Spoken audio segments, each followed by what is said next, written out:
Bonjour à tous, j'espère que vous allez bien. On ne parlera pas du fait que j'ai été absent les 2 derniers mois sur YouTube. Ou peut-être que j'en parlerai, je sais pas, à la fin de la vidéo. Ah, faudra regarder en entier. Et sans transition, je vous montre aujourd'hui comment personnaliser votre écran de fin YouTube.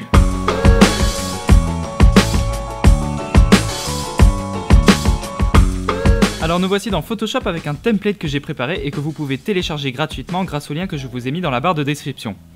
Ce template, comme vous pouvez le voir, comprend déjà les éléments et la logique de placement des écrans de fin YouTube.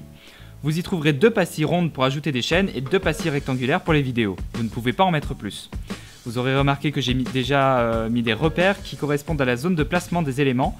Vous ne pouvez pas placer les éléments en dehors de ces repères parce que YouTube ne vous le permet pas. À partir de ce template, vous allez pouvoir replacer les éléments et créer votre graphisme.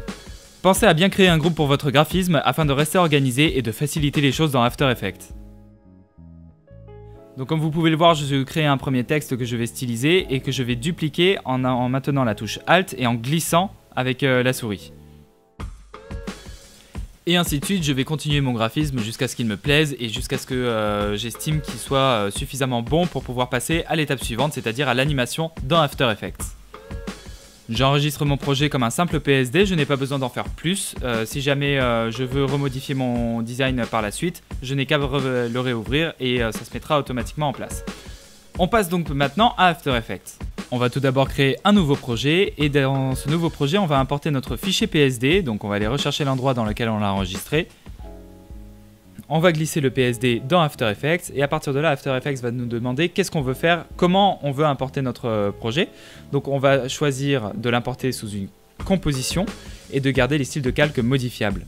Pourquoi? Parce que tout simplement, ça va nous permettre de garder les calques d'origine de Photoshop et de pouvoir les animer comme des calques After Effects, tout simplement. Et comme vous pouvez le voir, on a retrouvé notre graphisme qu'on a créé dans Photoshop et on a même retrouvé les repères qui étaient créés dans Photoshop. La première chose à faire, c'est de vérifier que notre composition dure 21 secondes. Pourquoi? Parce que les écrans de fin YouTube peuvent durer jusqu'à 20 secondes et on va créer une animation d'apparition qui va durer 1 seconde juste avant, donc 21 secondes. C'est des maths, c'est basique. La deuxième chose, c'est que comme vous pouvez le voir dans notre composition principale, on a 3 autres compositions et on ne peut pas animer ça. Donc on va aller dans la composition design et on va sélectionner tous les calques qu'on a créés dans Photoshop, CTRL-C et CTRL-V dans la composition principale. Comme ça, on a tout récupéré, tout est au même endroit. On va supprimer les 2 autres compositions qui sont en dessous parce qu'en soi, on n'en a pas besoin. Et je vais faire un clic droit sur les calques de texte et les convertir en texte modifiable.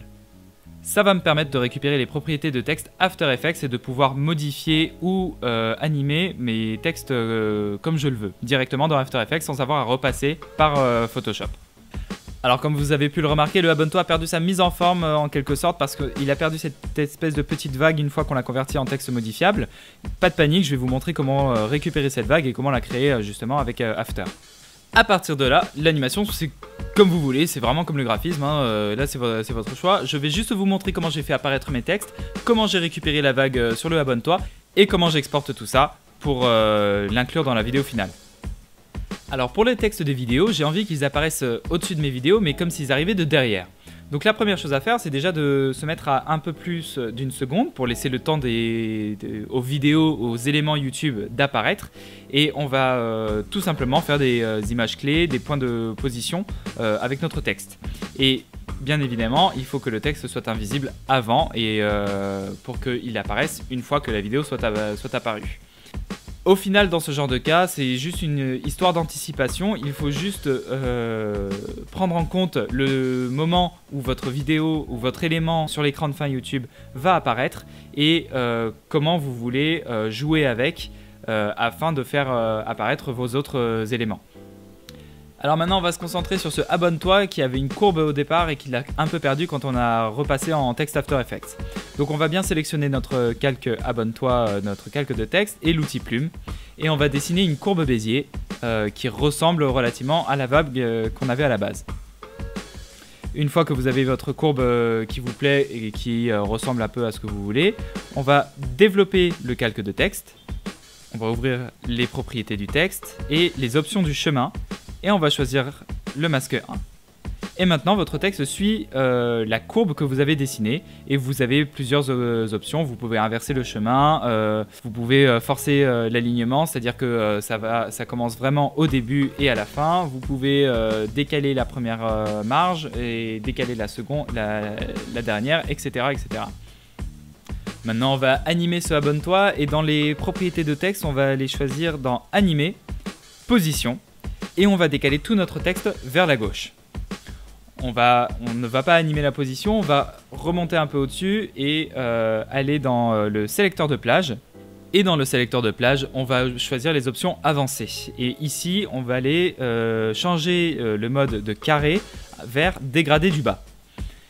Et à partir de là, on va remonter, on va animer le décalage de 100 à moins 100 pour faire arriver notre texte en ligne. À partir de là, on va recréer un masque autour du texte final pour pouvoir masquer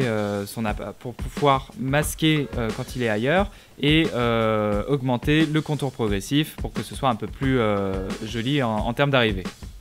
Je vais maintenant désactiver la composition pastille parce qu'on ne veut pas voir ces éléments étant donné qu'ils seront remplacés par les éléments créés par YouTube.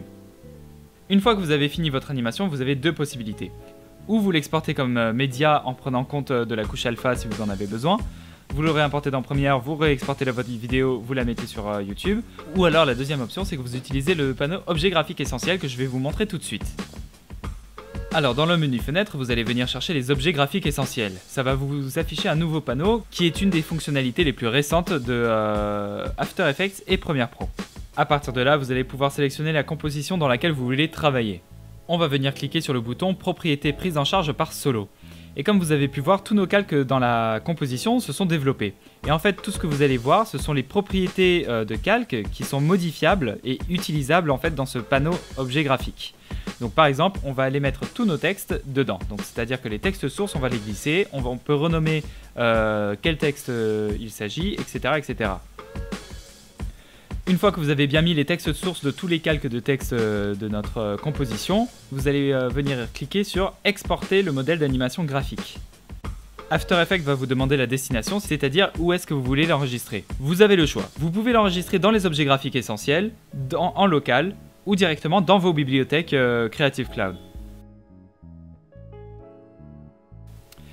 Une fois dans Premiere Pro, vous allez ouvrir le même panneau d'objets graphiques essentiels à partir du menu Fenêtre ou dans vos onglets si vous l'avez déjà activé. Et dans Parcourir, vous allez choisir le moteur de recherche si c'est dans les objets graphiques essentiels ou dans une bibliothèque. Et vous allez ensuite choisir quelle bibliothèque. Et vous allez retrouver le modèle d'animation graphique que vous avez enregistré sur After Effects, que vous allez glisser dans votre séquence directement. Vous pouvez aussi aller chercher ce modèle d'animation graphique directement depuis le panneau bibliothèque. Alors la première chose, c'est que vous pouvez retrouver l'animation que vous venez de créer dans After Effects sans avoir besoin de l'exporter. La deuxième chose, c'est que si vous allez dans la partie modifiée du panneau objet graphique essentiel, vous allez pouvoir retrouver les propriétés modifiables que vous aviez définies dans After Effects. C'est-à-dire que tous les textes sources, vous allez pouvoir venir les modifier, les changer, tout en gardant exactement la même animation. C'est là tout l'intérêt du panneau objet graphique essentiel et c'est pour ça que je l'aime beaucoup. C'est que du coup, ça me permet de modifier des textes rapidement sans avoir besoin de revenir dans After Effects, réexporter, réimporter et réexporter encore une fois. Ça nous fait gagner de la place, du temps, etc. À partir de là, vous n'avez plus qu'à exporter votre vidéo et à l'importer sur YouTube. Ce n'est pas tout à fait fini, on va maintenant aller sur la page de lecture de la vidéo pour accéder aux options de modification. À partir de là, vous avez plusieurs panneaux et onglets et on va venir sélectionner les écrans de fin et annotations dans lequel on va pouvoir sélectionner nos éléments et les placer sur notre vidéo. Une fois que vous avez placé vos éléments, vous cliquez sur Aperçu pour vérifier que tout est bien en place et bien synchronisé ensemble et vous cliquez sur Enregistrer. Et voilà, c'est tout pour moi aujourd'hui, j'espère que ça vous aura plu. Si c'est le cas, mettez un j'aime sur la vidéo, abonnez-vous à la chaîne pour ne pas rater les prochaines. Promis, je suis de retour, j'ai été très occupé ces quelques derniers mois, mais je suis de retour, j'ai plein de nouvelles idées, j'ai plein de vidéos à faire. Si vous avez des questions, comme d'habitude, n'hésitez pas à me les poser en commentaire sous la vidéo ou sur Facebook, Twitter et Instagram. Et si par exemple vous voulez avoir plus d'informations sur les objets graphiques essentiels ou sur des animations de texte dans After Effects, n'hésitez pas à m'en parler aussi, je vous ferai peut-être une vidéo complément dédiée sur ces sujets-là. D'ici là, moi je vous dis à très bientôt et portez-vous bien.